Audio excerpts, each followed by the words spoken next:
21 जून Tuesday, 7वां दिन। रात में शशांक ने सिमरन का सर दबाकर उसे सुला दिया था, लेकिन जब सिमरन सुबह उठी तो उसका सर दर्द से फटा जा रहा था। उसने दोनों हाथों से अपने सर को कसकर पकड़ा और शशांक की बाहों में घुसकर लेट गई, जैसा कि शशांक ने सिमरन से कहा था। उसने पिछली रात उसके साथ ऐसा कुछ भी नहीं किया जिसके लिए सिमरन डर रही थी। शशांक ने सिर्फ सिमरन को सोने से पहले और हेड मसाज देने के बाद एक हग किया और वैसे ही सो गया। यहाँ तक कि सिमरन इतनी ज्यादा थकी हुई थी कि जब शशांक उसे हेड मसाज दे रहा था तो वो बीच में ही सो गई। उसकी मसाज करने की टेक्निक बहुत ज्यादा अच्छी थी। पिछली रात सिमरन को शशांक की तरफ से जो एश्योरेंस चाहिए था वो सिमरन के लिए बहुत जरूरी था। धीरे धीरे सिमरन शशांक की मौजूदगी में अब ज्यादा ऑकवर्ड महसूस नहीं करती थी। धीरे धीरे वो शशांक की मौजूदगी में कंफर्टेबल फील करने लगी थी। उनके साथ में गुजारी हुई पहली रात इतनी भी बुरी नहीं थी जैसा कि सिमरन ने सोचा था। हालांकि इस समय भी सिमरन का सर बहुत ज्यादा भारी हो रहा था, लेकिन वो इस बात से भी मुकर नहीं सकती थी कि अब उसका दिल काफी हल्का था। अब वो पहले से ज्यादा खुश थी। अचानक से सिमरन ने शशांक को कहते हुए सुना, थोड़ी देर और सो जाओ, मैं तुम्हारे लिए सूप बना दूंगा जिससे तुम्हें अपने सर दर्द में थोड़ी राहत मिलेगी। जैसे ही सूप रेडी हो जाएगा मैं तुम्हें बुला लूंगा। टाइम क्या हो रहा है? सिमरन ने शशांक से पूछा। इस समय सिमरन की आंखें आधी ही खुल पा रही थी और सिमरन ने अभी भी अपना सर शशांक के आर्म्स पर ही रखा हुआ था, जैसे कि वो उसका तकिया हो। इस समय दोपहर के करीब 1 बज रहे हैं। शशांक ने सिमरन की बात का जवाब दिया। तुमने मुझे उठाया क्यों नहीं? आज मेरी बहुत सारी मीटिंग है। ऐसा कहते हुए सिमरन तुरंत झटके से उठकर बैठ गई और हड़बड़ी में बेड के बाहर निकलकर खड़ी हो गई। तुम खर्राटे ले रही थी और ड्रोल भी कर रही थी, ऐसे में मैं तुम्हें कैसे डिस्टर्ब कर सकता था? शशांक ने सिमरन की बात का जवाब दिया। सिमरन शशांक की बातों को इग्नोर करते हुए तुरंत बाथरूम में चली गई।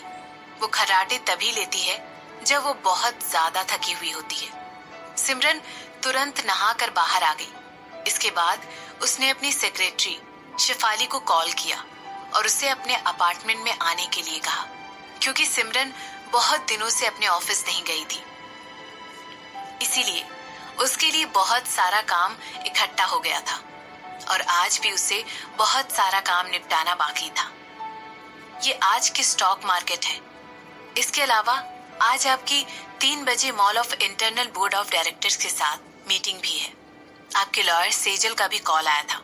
उन्होंने कहा है कि उन्हें आपके मैरिज सर्टिफिकेट की कॉपी रिसीव हो गई है और वो जल्द ही उसका पेपर वर्क प्रोसेस करके दादी माँ की जमीनों के जो भी पेपर है उसको वो आपके नाम पर ट्रांसफर कर देंगी। उन्होंने ये भी कहा है कि जैसे ही सब कुछ फाइनलाइज हो जाता है वो पेपर लेकर खुद आपके पास भी आएंगी। शेफाली ने सिमरन को उसका आज का स्केड्यूल बताते हुए कहा। फिर शेफाली ने एक पॉज लिया और सिमरन की तरफ देखने लगी। इस समय सिमरन शशांक के साथ बैठकर अपना ब्रेकफास्ट खा रही थी। शशांक सिमरन के बोल में खाना ऐड करता जा रहा था। आगे बोलो, सिमरन ने शेफाली से कहा और इसके बाद ब्रेकफास्ट करने लग गई। ठीक है, जैसा आप कहें। मॉल का डिजाइन भी रेडी हो गया है, उस पर आपका अप्रूवल चाहिए। मिस्टर फरहान ने भी आपके लिए फैशन वीक के फाइनल शो में पहनने के लिए कई सारी ड्रेसेस भेजी हुई हैं। इसके अलावा कुछ ड्रेसेस आफ्टर पार्टी के लिए भी हैं। उन्होंने ये भी कहा है कि मैं आपसे कह दूं, ये ड्रेसेस मैंने खास करके बहुत प्यार से आपके लिए ही डिजाइन की है। क्या तुम्ही ने हमारा मैरिज सर्टिफिकेट सेजल के पास भेजा था? सिमरन ने शशांक से पूछा। सिमरन को लगा ही नहीं था कि इसके अलावा और किसी के पास इस बात का एक बेहतर एक्सप्लेनेशन नहीं होगा कि लॉयर को उन दोनों की शादी के बारे में पता चल चुका था। ऑफ कोर्स, शशांक ने मुस्कुराते हुए सिमरन की बात का जवाब दिया। इसके बाद उसने कहा, चिंता मत करो, मैंने उनसे पहले ही कह दिया है कि इस शादी को उन्हें एक सीक्रेट रखना है। मैंने उनसे ये भी कह दिया है कि शादी के बारे में कपूर और रायचंद फैमिली को पता नहीं चलना चाहिए। मैं जानता हूँ कि तुम अभी हमारी शादी के बारे में अनाउंसमेंट करने के लिए रेडी नहीं हो। एक्चुअली मुझे हमारी शादी के बारे में लोगों को बताने में कोई प्रॉब्लम नहीं है। सिमरन ने तुरंत शशांक की बात का जवाब दिया। सिमरन शुक्रगुजार थी कि शशांक ने उसके बारे में इतना सोचा, लेकिन वो अच्छी तरह जानती थी कि शशांक पूरी दुनिया को उनकी शादी के बारे में बताने के लिए अंदर ही अंदर कितना बेताब था। इसके अलावा सिमरन को भी दुनिया से अपनी शादी के बारे में छुपाने जैसा कुछ नजर नहीं आ रहा था, लेकिन वो अपनी शादी की खबर के बारे में कम से कम लोगों को बताना चाहती थी। सच में? शशांक ने खुशी से झूमते हुए कहा। सिमरन ने हाँ में सिर हिलाते हुए शशांक को जवाब दिया और इसके बाद वो शेफाली की तरफ मुड़कर कहने लगी, मुझे मॉल के इंटरनल डायरेक्टर्स के बारे में सारी डिटेल दे दो। उनके साथ मीटिंग के पहले मुझे उन डिटेल्स को अच्छी तरह स्टडी करना है। समझ गई मैम। शेफाली ने हाँ में सिर हिलाते हुए सिमरन की बात का जवाब दिया।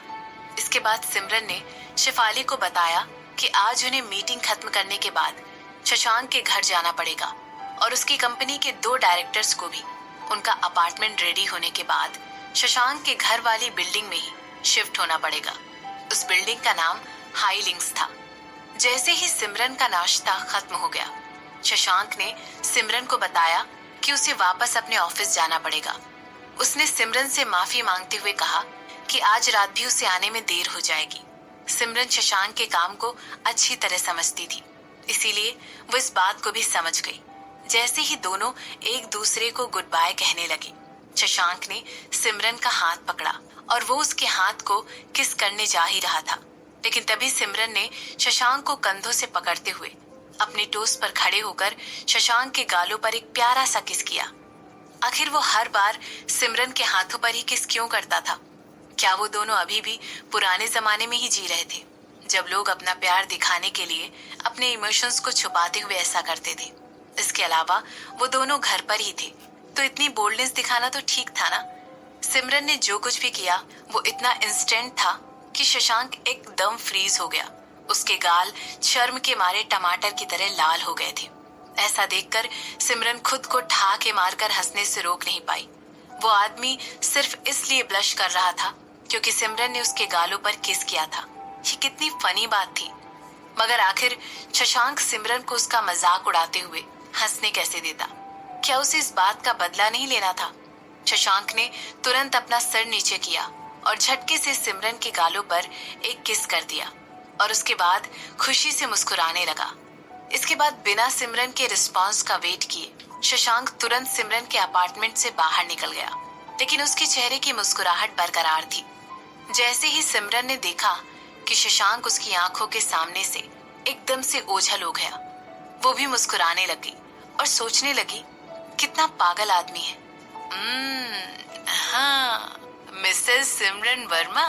सिमरन ने मुड़कर देखा तो वहां पर शशांक की सेक्रेटरी रूपाली खड़ी हुई थी और सिमरन को बुला रही थी। इस समय सिमरन के चेहरे पर एक सरप्राइज वाला लुक था। सिमरन वहां खड़े होकर सिर्फ यही सोच रही थी कि आखिर रूपाली वहां पर कब आई। दरअसल शशांक सर ने मुझसे खास कहा है कि मैं आपको मिसेस वर्मा कहकर ही बुलाऊं। रूपाली ने तुरंत ही सिमरन को जवाब देते हुए कहा। दरअसल सिमरन अपनी एक आईब्रो उठाकर रूपाली की तरफ ही देख रही थी। हमारे आदमी आपका सारा सामान हाईलिंक्स बिल्डिंग में शिफ्ट कर देंगे। इसके अलावा सर ने मुझसे गिलॉफ ग्रुप इंडस्ट्रीज के हेडक्वार्टर को रिलोकेट करने के लिए यहाँ की बेस्ट लोकेशन के बारे में पता लगाने के लिए कहा है। ये रही उन कुछ ऑफिस बिल्डिंग की लिस्ट जो कि वर्मा ग्रुप ऑफ इंडस्ट्रीज के हेडक्वार्टर से 20 मिनट से भी कम की दूरी पर है। साथ ही साथ ये लोकेशन आपके नए घर हाईलिंग से भी 10 मिनट से भी कम की दूरी पर है। रूपाली ने सिमरन को रिपोर्ट करते हुए शेफाली के हाथ में कई सारी फोल्डर्स पकड़ा दिए। सिमरन ने हाँ में जवाब दिया। सिमरन को लगा ही नहीं था कि शशांक उसके बारे में इतना ज्यादा सोच रहा था। उसने सिमरन को बिना बताए ऑलरेडी उसके लिए इतने सारे अरेंजमेंट्स कर दिए थे। शायद वो नहीं चाहता था कि सिमरन को उससे मदद के लिए पूछना पड़े। इसके बाद सिमरन ने रूपाली को जवाब देते हुए कहा, गुड, जैसे ही मैं अपना डिसीजन ले लूंगी मैं शशांक को उसके बारे में बता दूंगी।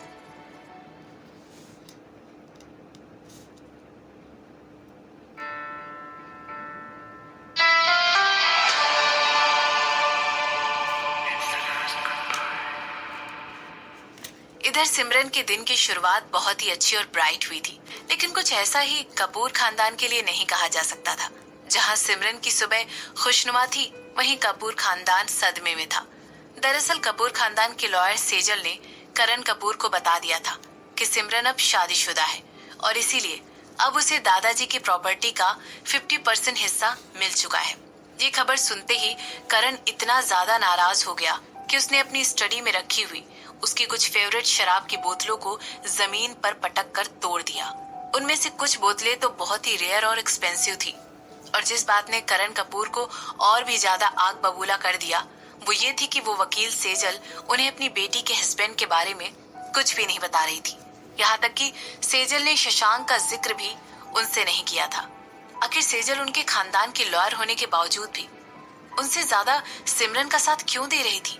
सेजल कपूर खानदान के साथ अभी से नहीं बल्कि सालों से काम कर रही थी। आप प्लीज पहले शांत हो जाइए, ये सिर्फ प्रॉपर्टीज ही तो है।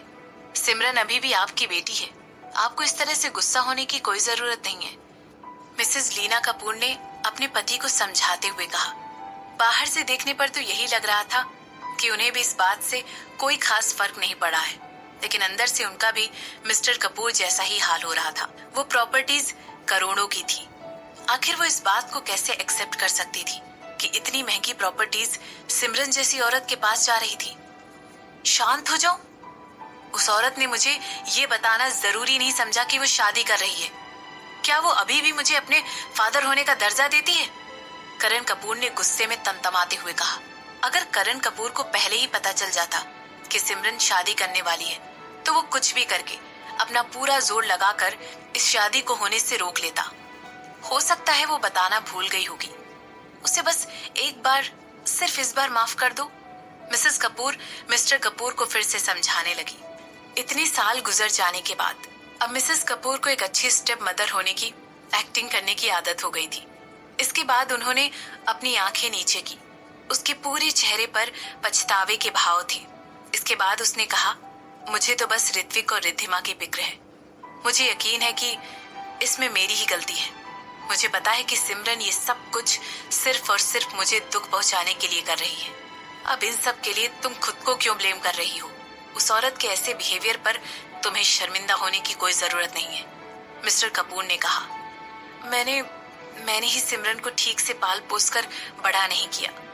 उसकी माँ होने के नाते उसकी की गई हर गलती की जिम्मेदारी तो मुझे ही लेनी पड़ेगी। मैंने कभी नहीं सोचा था कि उसका बर्ताव भी बिल्कुल उसकी माँ के जैसा होगा। मिस्टर कपूर, अब हम लोग क्या करेंगे? मैं सिर्फ ये आशा कर सकती हूँ कि ऋत्विक और रिद्धिमा इस बात को एक्सेप्ट कर ले। रिद्धिमा इस समय प्रेग्नेंट है। मुझे डर है कि कहीं इन सब बातों से वो दुखी ना हो जाए। और मिसेस कपूर सुबक सुबक कर रोने लगी और अपने नकली आंसू अपनी आंखों से पोंछने लगी। वो इस बात की तरफ इशारा करना चाहती थी कि सिमरन को ये बेशर्म एटीट्यूड अपनी माँ से विरासत में मिला है।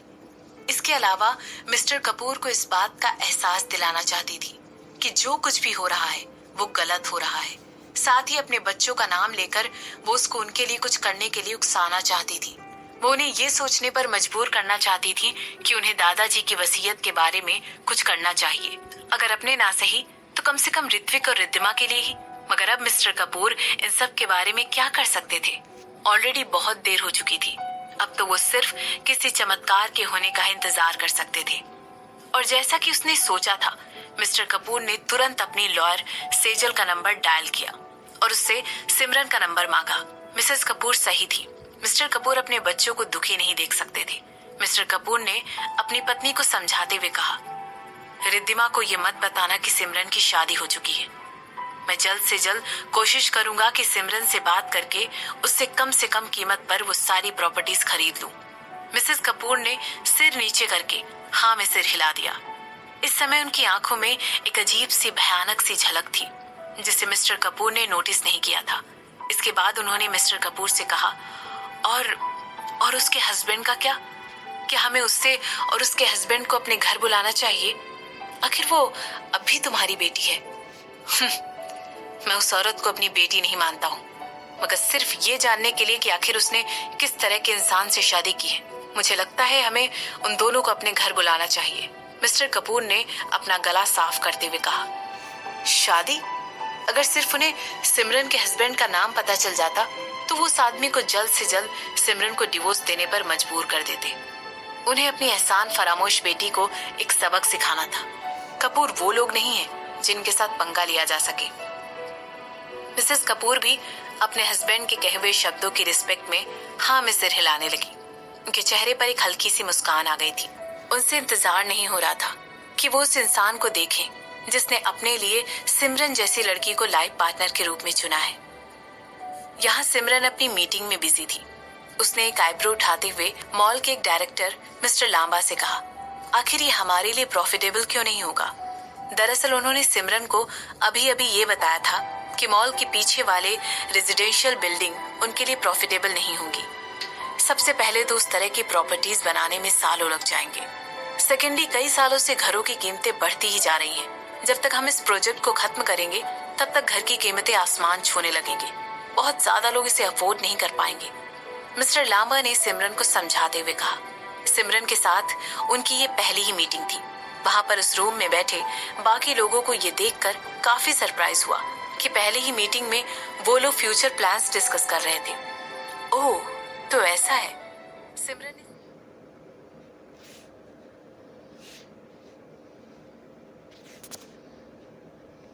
सिर हिलाकर मिस्टर लांबा की बात का जवाब दिया। इसके बाद उसने कहा, सबसे पहले तो आजकल उदयपुर में ज्यादातर यंग लोगों की सबसे बड़ी प्रॉब्लम यही है कि उनके पास रहने के लिए कोई अच्छी जगह नहीं है। एक ऐसा रेजिडेंशियल एरिया जो कि मॉल से सिर्फ कुछ मिनटों की दूरी पर है। यहाँ तक कि उसके पास में एक स्कूल और बाकी सारी सुविधाएं भी हैं। ये सब चीजें देखकर ये एक परफेक्ट जगह होगी जहाँ कोई भी रहना चाहेगा। जब से मैंने देखा कि उस रूम में बैठा हर कोई सर हिलाकर सिमरन की बात से एग्री कर रहा था, उसने अपनी बात कहना जारी रखा। उसने माउस पर क्लिक करके अपने प्रेजेंटेशन की स्लाइड चेंज की। प्रेजेंटेशन की स्क्रीन पर एक ग्राफ बना हुआ था। इसके बाद सिमरन ने कहा, सेकेंडली, मैं यहाँ पर बैठे आप सभी लोगों को इस मॉल के पिछले 5 साल के एनुअल प्रॉफिट मार्जिन दिखाना चाहती हूँ। जैसा कि आप सब देख सकते हैं, यहाँ पर प्रॉफिट लगातार गिरते हुए नजर आ रहे हैं। अब मैं आपको एक और रिटेल मॉल की परफॉर्मेंस दिखाना चाहती हूँ। ये मॉल मैंने साउथ अमेरिका में खरीदा था। अगर हम इस मॉल के साथ कंपैरिजन करें तो दोनों मॉल्स में एक बहुत बड़ा फर्क ये है कि ये दोनों मॉल ही अलग अलग कंट्रीज में मौजूद हैं। लेकिन अगर आप ध्यान से देखेंगे तो इन दोनों मॉल्स में काफी सारी सिमिलैरिटीज भी हैं। दोनों ही मॉल्स शहर के सेंटर में लोकेटेड हैं। दोनों ही मॉल्स के पास एक स्कूल है और ये पब्लिक ट्रांसपोर्ट से भी वेल कनेक्टेड है। लेकिन इनमें से एक के ऊपर एक होटल है। उदयपुर का ये मॉल मेरे साउथ अमेरिका वाले रिटेल मॉल के मुकाबले उसका आधा प्रॉफिट भी नहीं कमा रहा है। क्या आप सब ये जानना चाहेंगे कि इन दोनों मॉल की परफॉर्मेंस के बीच में इतना डिफरेंस क्यों है? सिमरन ने जानबूझकर एक बार रुककर सबकी तरफ देखा। मिस्टर लांबा सिमरन की बातें बहुत ध्यान से सुन रहे थे और अपने सामने लगे हुए ग्राफ को ध्यान से पढ़ रहे थे। उन्हें ये देखकर बिलीव नहीं हो रहा था कि उनके सामने इस समय जो नंबर दिखाए जा रहे थे वो वाकई में ताज्जुब करने लायक थे। ऐसा इसलिए है क्योंकि आप लोग कुछ भी नया करने से बहुत ज्यादा डरते हैं। ऐसा कहने के बाद सिमरन अपनी सीट से उठी और कहने लगी, क्रिएट, इनोवेट, इम्प्रूव और फिर रिपीट। इसके बाद सिमरन ने अपने सामने बैठे हुए स्टॉक होल्डर्स के ग्रुप की तरफ देखा। चेहरे पर उसकी वही पुरानी स्माइल थी। इसके बाद वो कहने लगी, मैं यहाँ पर सिर्फ प्रॉफिट्स बनाने में विश्वास रखती हूँ। मुझे मेरा काम करने दीजिए और आप लोग अपना काम करिए। मेरे डिसीजन पे ट्रस्ट करिए और बदले में मैं आपको प्रॉफिट्स दूंगी। क्या किसी के पास कोई सवाल है?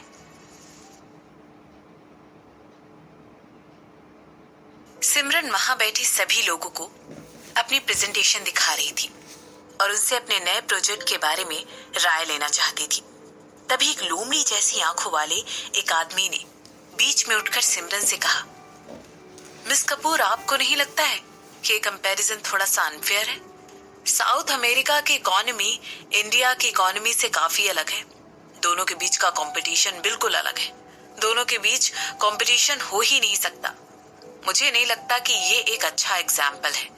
मेरी राय में हमें इस एरिया को और ज्यादा स्टडी करना चाहिए और इसके बाद ये डिसाइड करना चाहिए कि यहाँ पर एक रेजिडेंशियल एरिया डेवलप करना हमारे लिए फायदेमंद होगा भी या नहीं।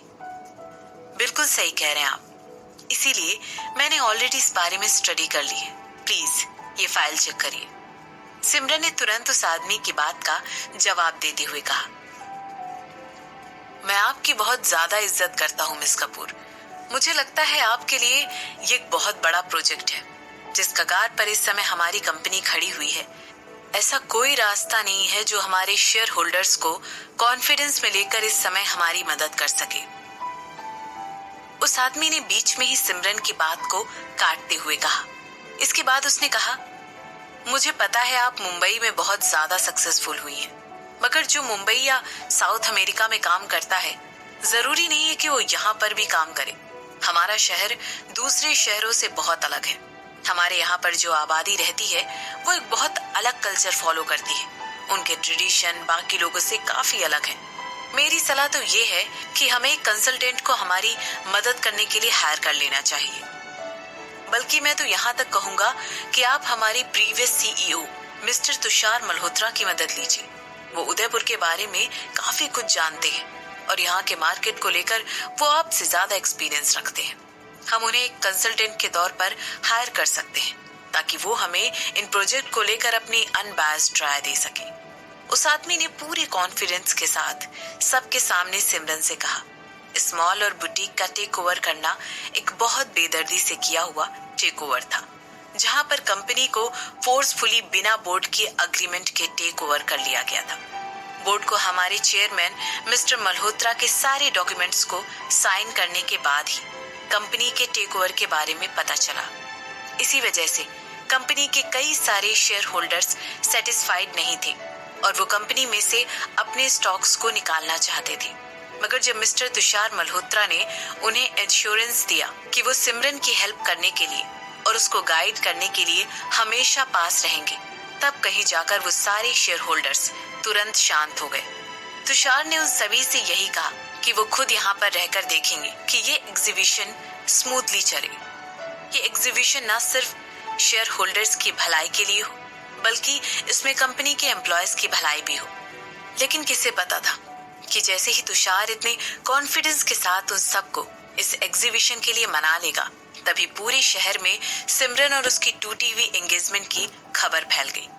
ये इस मॉल और बुटीक के लिए बहुत ही कठिन समय था और इस टेक ओवर के होने की वजह से ऐसा भी जरूरी नहीं था कि कंपनी को बचाया जा सके। यही रीजन था कि रूम में मौजूद मेजॉरिटी डायरेक्टर ने तुषार को वहां बुलाने की जिद की और उसे हर पल इस प्रोजेक्ट के बारे में सिमरन के बगल में खड़ा रहकर निगरानी करने की मांग की। वो चाहते थे कि सिमरन को जल्द से जल्द कंपनी के अंदर और बाहर की सारी खबरें पता चल जाए और वो कंपनी से फैमिलियराइज हो जाए। इससे सिमरन को उस कंपनी को आगे बढ़ाने में मदद मिलेगी और ये वहां के एम्प्लॉयज और शेयर होल्डर दोनों के लिए भी बहुत अच्छी बात होगी। सिमरन ने अपने चेहरे को अपनी हथेली पर रखा और बड़ी शांति के साथ उस आदमी की तरफ देखते हुए कहा, मिस्टर गर्ग, क्या सही में आप ऐसा चाहते हैं? वेल, जो भी मैं कहना चाहता था सब कह चुका हूँ, मिस्टर गर्ग ने सिमरन को जवाब दिया। ठीक है फिर, तो अब मैं आप लोगों को बताना चाहूंगी कि साउथ अमेरिका की इकोनॉमी यहाँ की इकोनॉमी जैसी अच्छी नहीं है, मगर आप लोगों के प्रॉफिट्स साउथ अमेरिका में जो मेरी रिटेल कंपनी इस समय कमा रही है उससे आधे भी नहीं है। तो क्या आप लोगों को ये जानकर शर्म नहीं आती? सिमरन एक नखरीली मुस्कान के साथ मिस्टर गर्ग की तरफ देखा और फिर कहने लगी, मैंने ये मीटिंग इसलिए बुलाई थी कि मैं यहाँ पर बैठे हर इंसान को जान सकूं, पर अब मुझे पता चला कि ये मॉल और बुटीक पिछले 2 साल से दिवालिये की कगार पर क्यों है। मिस सिमरन, ये तो मिस्टर गर्ग सिमरन की बातों को गलत साबित करना चाहते थे। बोर्ड ऑफ डायरेक्टर्स का मेंबर होने के नाते मैं अच्छी तरह समझ सकती हूँ कि आप इस कंपनी के शेयर होल्डर्स का पक्ष बचाना चाहते हैं। मुझ पर भरोसा कीजिए, मैं इस समय सिर्फ और सिर्फ आपका भरोसा चाहती हूँ। मुझे लगा था कि मैं आप लोगों के लिए कुछ अच्छा कर पाऊंगी, मगर फिर आप लोग मुझे तुषार के साथ काम करने के लिए कह रहे हैं। फिर मैंने रियलाइज किया कि आप लोगों को बचाना नामुमकिन है। ऐसा कहते हुए सिमरन अपनी चेयर पर पीछे की ओर टेक लगाकर बैठ गई और सामने रखे पजल के साथ खेलने लगी। इस समय उसके हाव भाव में रिलैक्सेशन दिख रहा था। उसे ये देखकर बहुत अच्छा लग रहा था कि उस रूम में मौजूद बाकी सभी लोग बहुत ज्यादा इरिटेटेड दिख रहे थे। यही वजह है कि मैं इस पूरे काम का चार्ज अपने ऊपर लेना चाहती हूँ, सिमरन ने सबकी तरफ घूर कर देखते हुए कहा। और वहां खड़े सभी लोग सिमरन की नजरों को देखकर नर्वस हो गए। इसके बाद उसने सबसे कहा, मैं इस मॉल और बुटीक की आइडेंटिटी पूरी तरह खत्म कर दूंगी और इसे रीब्रांड करके एक नए मॉल की तरह बनाऊंगी और उसका नाम रखूंगी हारमोनी मॉल। और आप सभी के लिए, अब क्योंकि आप सारे ही इंटरनल डायरेक्टर्स हैं, मुझे लगता है इस कंपनी में काम करने का आज आपका आखिरी दिन है। ये सुनकर उस रूम में मौजूद सारे लोग बहुत ही अनकंफर्टेबल हो गए। तो क्या इसका मतलब ये था कि वो उन सबको निकाल रही थी? आप ऐसा कुछ नहीं कर सकती हैं, हम आप पर केस करेंगे, वहां पर मौजूद 2-3 लोगों ने सिमरन से कहा। बिल्कुल सही है, सिमरन ने उन सभी को बीच में चुप कराते हुए कहा। इसीलिए मैं सोच रही हूँ कि हर डायरेक्टर को कंपनी के फंड का गलत तरीके से इस्तेमाल करने के लिए जिम्मेदार ठहराऊं और आप सबसे पूछूं कि पिछले साल खुशी खुशी जो फंड्स आपने कंपनी के लिए इस्तेमाल करने के लिए एलोकेट किए थे, उनका क्या हुआ? तुम क्या हमें धमकी दे रही हो? मिस्टर लांबा अपनी सीट से उठे और उन्होंने चिल्लाकर ये कहा। उनकी आंखों में सिमरन के लिए गुस्सा साफ दिखाई दे रहा था। नहीं, सिमरन ने कहा।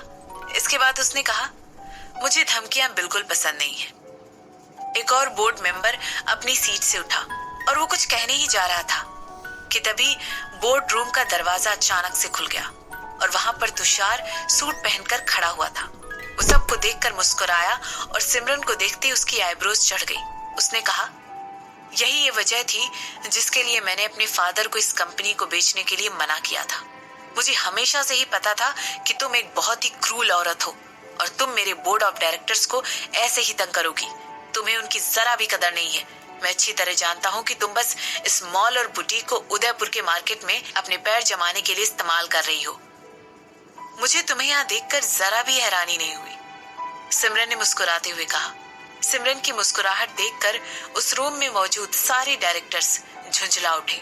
सिमरन को उन लोगों से काफी नफरत भरी बातें सुनने को मिली थी, लेकिन फिर भी डर कर कांपने की बजाय वहां पर आराम से खड़ी हुई थी। सिमरन की उम्र की किसी भी औरत के लिए ये एक बहुत गंभीर सिचुएशन थी और अगर सिमरन की जगह कोई और होती तो वो ऑलरेडी इतने सारे नफरत से भरे लोगों को देखकर डर से कांप रही होती, है ना? तो क्या वो जो भी कॉन्फिडेंस दिखा रही थी, क्या वो सब झूठ था? प्लीज हमें छोड़कर चले जाइए, मैं मिस कपूर से अकेले में बात करना चाहता हूँ, तुषार ने कहा। तुषार की इस रिक्वेस्ट पर सारे बोर्ड ऑफ डायरेक्टर्स तुरंत अपनी सीट से उठकर रूम के बाहर चले गए। जाने से पहले उनमें से किसी एक ने भी उससे एक भी क्वेश्चन नहीं पूछा।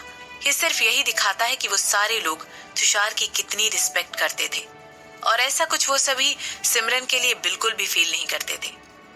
अब तो तुम्हें थोड़ा सा झुकने की आदत डाल लेनी चाहिए। यहाँ पर तुम्हारा ये अकड़ू एटीट्यूड नहीं चलेगा। ये हुक्म जो तुम मुंबई के लोगों पर चलाती थी, यहाँ ऐसा करने से कोई भी तुम्हारी बात नहीं मानेगा। ऐसा कहते हुए तुषार सिमरन के सामने वाली सीट पर जाकर बैठ गया।